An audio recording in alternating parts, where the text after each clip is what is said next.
قومی air line کی بولیاں کھولنے کا وقت قریب، اب 4:30 بجے بولیاں کھولی جائیں گی۔ پی آئی اے کی نجکاری کے لیے لکی سیمنٹ، ایئر بلیو اور عارف حبیب کنسورشیم نے بولیاں جمع کرائیں۔ نجکاری کمیشن کے مطابق بولیاں ریفرنس قیمت سے زیادہ ہوئیں تو کھلی نیلامی ہوگی۔ کم ہونے کی صورت پر زیادہ بولی لگانے والے کو ترجیح دی جائے گی۔ حصص کی فروخت سے ملنے والی رقم کا 92.5% پی آئی اے کو ملے گا، 7.5% رقم قومی خزانے میں جائے گی۔ ابتدائی طور پر پی آئی اے کے 25% حصص حکومت کے پاس رہیں گے۔ کامیاب بولی دہندہ کو اختیار حاصل ہوگا کہ وہ ادائیگی کے بعد باقی 25% حصص خرید لے۔ ادھر پی آئی اے کی ریفرنس قیمت کے تعین کے لیے نجکاری کمیشن بورڈ کا اجلاس، اراکین نے ریفرنس قیمت کی منظوری دے دی۔ نجکاری کمیشن بورڈ کے اراکین نے نجکاری کے عمل میں شفافیت پر زور دیا۔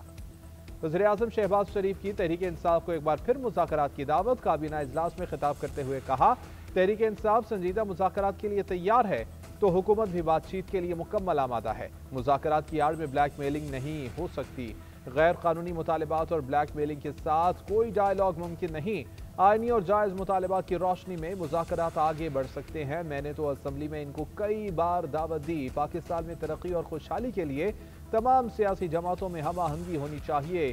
پی آئی اے کی نجکاری سے متعلق شہباز شریف نے کہا کہ شفاف باکسز میں بولیاں دی گئیں، تمام چینلز پر یہ عمل براہ راست نشر کیا جا رہا ہے۔ اس مرحلے کو شفاف بنانا انتہائی ضروری تھا۔ قیمت کا تعین ہو جائے تو پھر لفافے کھولے جائیں گے۔ وزیر اعظم کی فیلڈ مارشل کو کنگ عبدالعزیز میڈل ملنے پر مبارکباد۔ عالمی منظرنامے پر فیلڈ مارشل سید عاصم منیر کی صلاحیتوں کا اعتراف، مڈل پاور سفارتکاری میں کامیاب مثال قرار۔ برطانوی جریدے فائنینشل ٹائمز نے فیلڈ مارشل عاصم منیر کو کثیر الجہتی خارجہ پالیسی کا ماہر قرار دے دیا۔ برطانوی جریدے کے مطابق فیلڈ مارشل بدلتے عالمی نظام میں مؤثر ترین اسٹریٹجک رہنما بن کر ابھرے۔ بدلتی عالمی سیاست نے مڈل پاورز کے لیے نیا مگر مشکل دور کھول دیا۔ فیلڈ مارشل عاصم منیر درمیانی طاقتوں کے سب سے کامیاب ملٹی الائنس میں شامل ہیں۔ ٹرمپ کے غیر رسمی انداز سے سب سے بہتر انداز میں ہم آہنگ ہوئے۔ پاکستانی قیادت واشنگٹن، بیجنگ، ریاض۔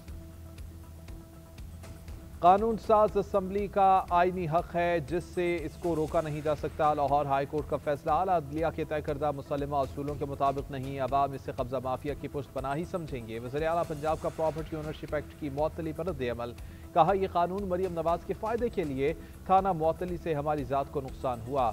دہائیوں کے ستائے لاکھوں عوام کی مدد کے لیے قانون بنائے، نسلوں تک چلنے والے جائیداد کے مقدمات کو نمٹانے کے لیے 90 دن کی حد مقرر کی۔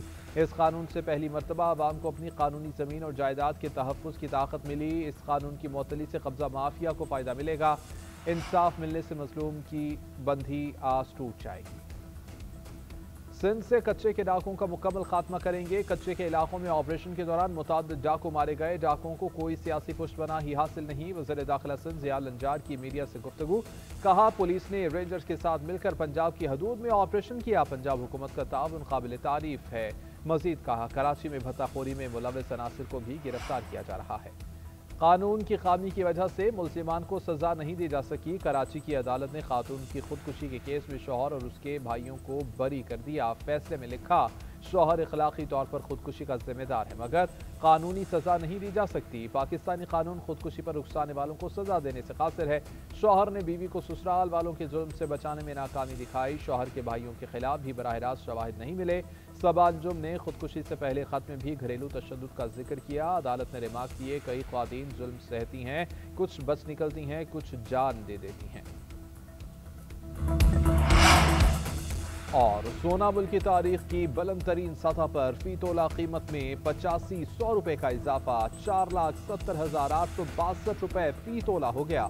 10 گرام سونے کی قیمت میں 7,288 روپے کا اضافہ، نئی قیمت 4,03,688 روپے ہو گئی۔ عالمی سراپا بازار میں قیمت $50 اضافے سے $4,485 فی اونس کی ریکارڈ سطح پر پہنچ گئی۔